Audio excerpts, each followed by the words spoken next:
दोस्तों कहानी की शुरुआत होती है एक रेगिस्तान से, जहाँ दो आदमी एक खास किस्म की लिजर्ट यानी बड़ी छिपकली पकड़ने आए थे। एक आदमी अपना जाल वहाँ बिछाकर एक लिजर्ट को पकड़ लेता है, तभी दूसरा आदमी जमीन पर डेंजर जोन लिखा हुआ देखता है, जिसका मतलब था कि यहाँ पर खतरा है और इंसानों का आना यहाँ पर मना है। तभी देख वो अपने साथी को यहाँ से निकलने का कहता है और फिर जब वो अपना बिछाया जाल निकाल ही रहा था कि तभी उसे अजीब सी आवाज सुनाई देती है। वो चेक करने जब आगे जाता है तो देखता है कि वहाँ एक काफी बड़ा गड्ढा है। उसे काफी अजीब लगता है कि इतना बड़ा गड्ढा आखिर रेगिस्तान के बीचों बीच होने का मतलब क्या है, मगर तभी वो देखता है कि उसका साथी अचानक से उस गड्ढे से बाहर आता है। वो काफी डरा हुआ था और मदद मांगने लगता है। इससे पहले कि वो कुछ समझ पाता तभी नीचे से एक काफी बड़ा क्रिएचर खींचकर उसे अपने साथ ले जाता है। ये देख वो डर जाता है और अपना बाइक लेकर वहाँ से निकलने लगता है, लेकिन मुसीबत बाइक चलती ही नहीं। और फिर तभी उस क्रिएचर का बड़ा सा हाथ बाहर आकर इस आदमी को भी पकड़ लेता है और खींचकर गड्ढे में अपने साथ ले जाता है। और इसके बाद हम दो सिंगर्स को देखते हैं जो बहन भाई थे और एक साथ एक क्लब में गाना गा रही थी।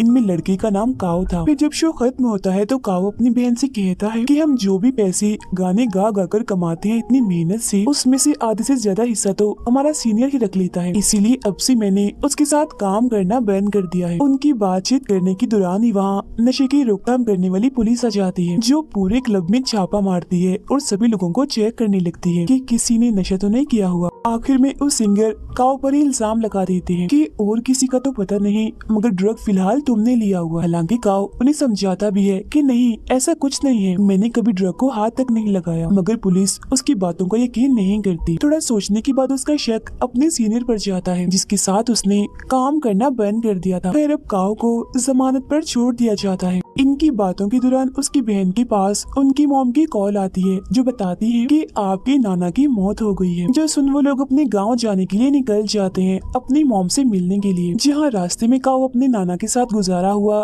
बचपन का वक्त याद करने लगता है, जब उसकी नाना उसे जमीन से खुदाई करके पानी निकालना सिखा रहे थे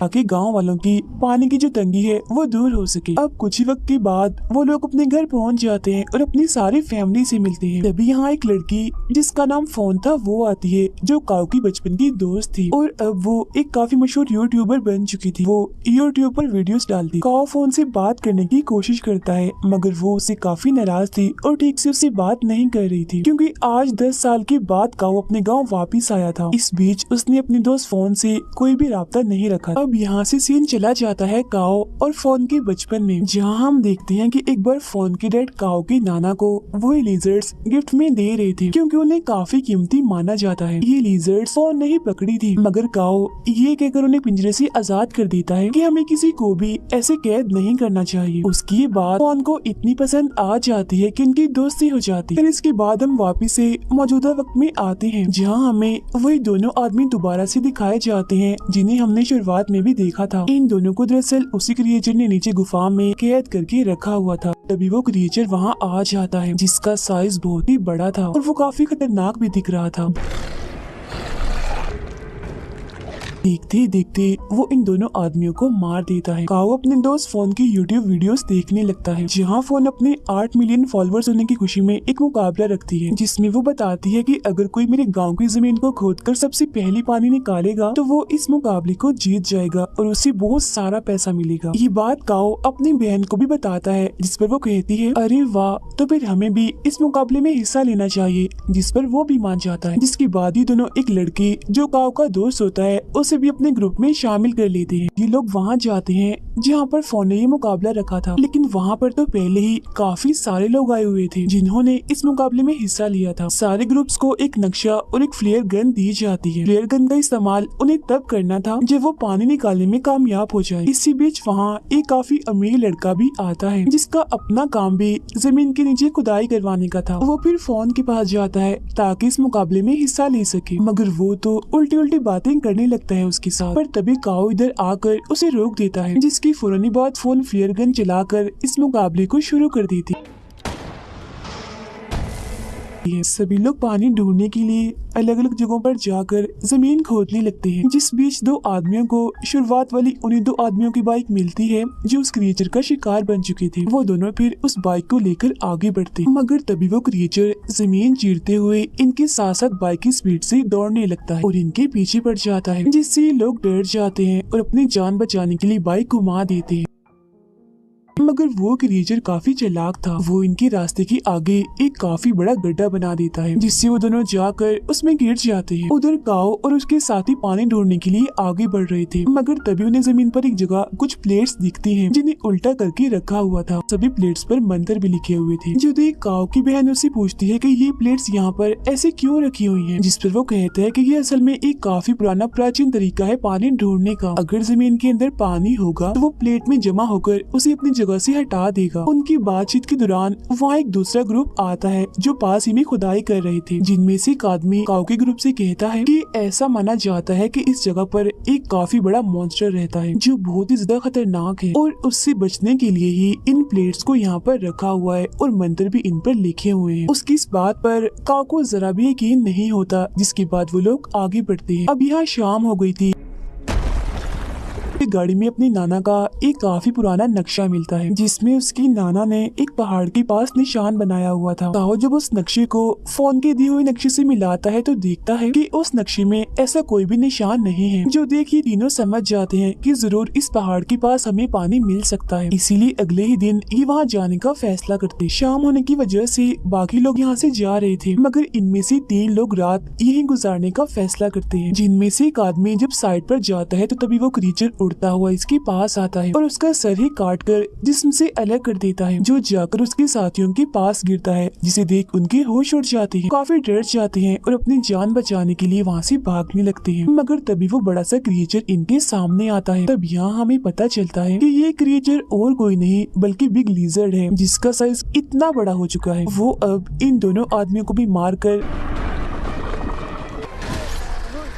अपना शिकार बना लेता है। फिर अगली सुबह जब फोन को उन तीनों आदमियों के लापता होने की खबर मिलती है तो वो काफी परेशान हो जाती है, इसीलिए वो इस मुकाबले को बंद करने का फैसला करती है। तभी फोन का मैनेजर उस अमीर लड़के को कॉल करके बताता है कि 3 लोग गायब हो गए हैं, इसीलिए फोन इस मुकाबले को बंद करने वाली है। जिस उन अमीर लड़के को काफी गुस्सा आ जाता है, इसीलिए वो कहता है अगर मुकाबला बंद किया तो मुझसे बुरा कोई नहीं होगा, अंजाम तुम जानते ही हो। जिस उन मैनेजर डर जाता है, इसीलिए वो फोन को मनाने जाता है और कहता है कि देखो ये कितनी बुरी बात है, पहले हमने मुकाबला रखा अब हम इसे बंद कर रहे हैं तो ये अच्छी बात तो नहीं है, इसीलिए हमें इस मुकाबले को बंद नहीं करना चाहिए। और रही बात उन 3 गायब लोगों की, हो सकता है कि वो खुद ही वापस चले गए हों या फिर किसी और ने उन्हें पकड़ लिया हो, तो हमें इन सब बातों को नजरअंदाज करके अपना मुकाबला जारी रखना चाहिए। हालांकि फोन ऐसा करना तो नहीं चाह रही थी, मगर मैनेजर के काफी कहने पर वो अपना मुकाबला जारी रखती। काओ और उसके साथी नक्शे वाली जगह पर आ जाते हैं जहाँ उन्हें गुफा मिलती, जिसके अंदर जाने पर इन्हें एक ऐसी दीवार मिलती है जो काफी गीली थी, जिसे देख काओ कहता है कि शायद दीवार के पीछे पानी है, इसीलिए हमें दीवार को तोड़ना चाहिए। ये जगह दरअसल उसी क्रिएचर लिजर्ड का घर है, जो तभी यहाँ आ जाती है और काओ के दोस्त को अपने मुंह में उठा लेती है। जो देख दोनों बहन भाई काफी डर जाते हैं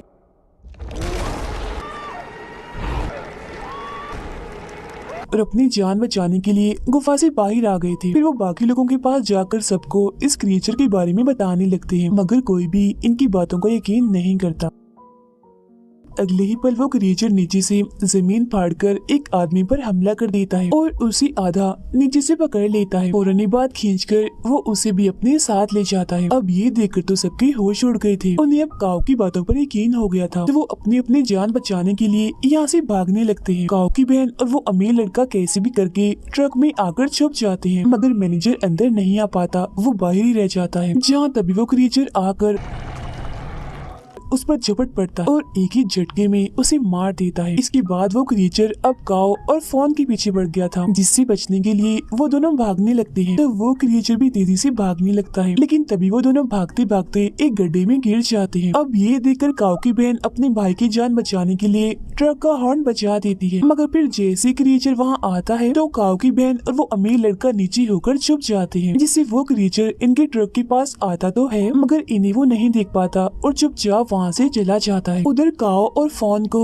जल्द पता चल जाता है कि हम और कहीं नहीं बल्कि उस क्रिएचर की गुफा में आके गिरे हैं। मगर जब ये थोड़ा आगे जाते हैं तो इन्हें वहाँ उस क्रिएचर के बहुत सारे अंडे दिखते हैं। यही इन्हें काओ का दोस्त भी दिखता है जो मरा नहीं था बल्कि अभी जिंदा था। क्रिएचर ने उसे भी उस मजबूत कवर में कैद करके रखा हुआ था। वो उसे वहाँ से बाहर निकालने की कोशिश करते हैं मगर नहीं निकाल पाते क्योंकि वो कवर उनसे टूटता ही नहीं। यहाँ उन्हें और भी बहुत सारे लोग दिखते हैं जो बिल्कुल ऐसे कवर में कैद थे। इन लोगों को दरअसल उस क्रिएचर ने अपने बच्चों को खिलाने के लिए रखा हुआ था। उधर काओ की बहन ट्रक से बाहर आती है तो देखती है कि वो क्रिएचर तो इनके ट्रक के ऊपर ही सो रहा है। वो चुपके से बगैर कोई शोर की आगे बढ़ती है और अमीर लड़के की गाड़ी में जाके बैठ जाती है। जिसके बाद वो अमीर लड़का भी ट्रक से निकलता है और अपनी गाड़ी की तरफ बढ़ने लगता है मगर तभी उससे आवाज पैदा हो जाती है जिससे वो क्रिएचर नींद से जाग जाता है और फौरन ही उस पर हमला कर देता है। वो उसे भी उठाकर अपनी गुफा में लाता है और उसी कवर में बंद कर देता है। काओ और फोन दोबारा से उसी गीली दीवार के पास पहुंच जाते हैं जिसे चेक करने के बाद फोन कहती है कि दीवार की दूसरी तरफ पानी है और क्योंकि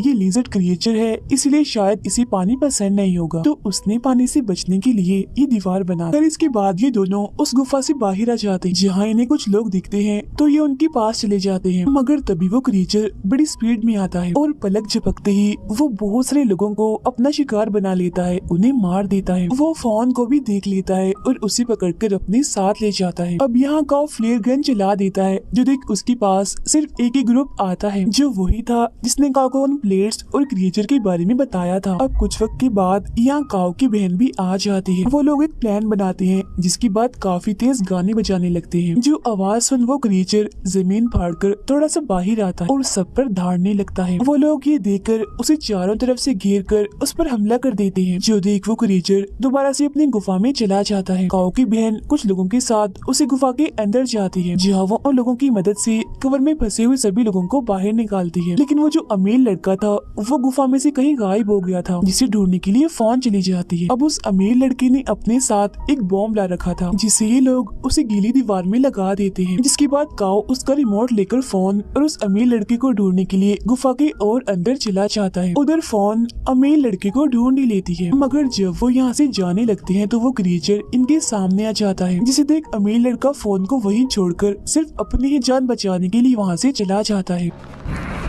अब इससे पहले वो क्रिएचर फोन पर हमला करता काओ भी यहाँ पहुँच चुका था। वो क्रिएचर के ऊपर छलांग लगाकर उसके ऊपर आ जाता और एक कुल्हाड़ी से उस पर हमला कर देता है मगर वो क्रिएचर इतना ताकतवर था कि उसे कुछ भी नहीं होता। जिसके बाद वो क्रिएचर अब फोन को अपनी दुम से पकड़ लेता है और जोर से उसे जकड़ लेता है। वो उसे फिर मारने ही वाला था कि तभी काओ फ्लेयर गन चलाकर उस क्रिएचर के मुंह में डाल देता है जिससे वो क्रिएचर बौखला जाता है और उसका ध्यान भटकते ही ये लोग यहाँ से भाग जाते। कुछ दूर आकर काओ रिमोट का बटन दबाकर बॉम्ब को फोड़ लेता है जिससे वहाँ धमाका होता है और दीवार टूट जाती है। ऐसा होते ही पूरी गुफा में पानी फैलने लगता है। पानी का बहाव इतना तेज था कि क्रिएचर भी उसके साथ बह जाता है और मारा जाता है। पानी अब काफी तेजी से काओ और फोन के पीछे भी आ रहा था मगर वो ठीक वक्त पर गुफा से बाहर निकल आती है जहाँ पर तभी काओ की बहन और उसका दोस्त भी आ जाते। फिर तभी जमीन पर अलग अलग जगह से पानी आने लगता है जो देख के लोग काफी खुश हो जाते हैं। इसके बाद हम देखते हैं कि वो अमीर लड़का गड्ढे से बाहर आता है जो अभी जिंदा था जिसके हाथ में उस क्रिएचर का अंडा था जिसे देख वो काफी हंस रहा था। अब अंडा होने का मतलब ये है कि उस क्रिएचर का जड़ से खात्मा नहीं हुआ क्योंकि उसके अंडे अभी मौजूद हैं जिनमें से जाहिर है और भी बहुत सारे लिजर्ड क्रिएचर निकलेंगे। और इसी के साथ ही ये फिल्म यहीं पर खत्म हो जाती है।